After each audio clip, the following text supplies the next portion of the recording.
your girl Mila B, and welcome back to another video. So today we are talking about cartwheel drills. So without further ado, let's go get into it.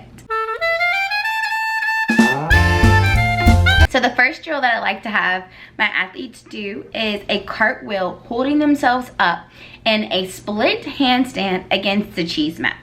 If the athlete is not figuring out, or if it's not clicking that they need to turn their hip and look at their belly, this is a really good drill. It basically teaches them body control and to stop themselves in a cartwheel to make sure that they are hitting that split handstand position. Another drill that I like to teach for cartwheels, especially if the athlete is struggling with getting their chest up, is a cartwheel landing their back foot on top of an elevated mat or a high mat.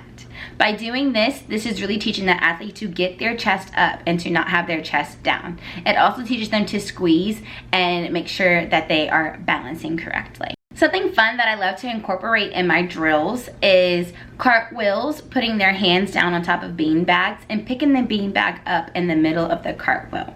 So technically they have to land it in order to pick the beanbag up and to count it as a point.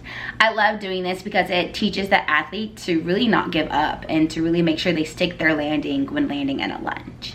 Another fun drill that I like to incorporate is a cartwheel over blocks. The athlete will reach their hands over the block, do a nice beautiful cartwheel over, getting their chest up.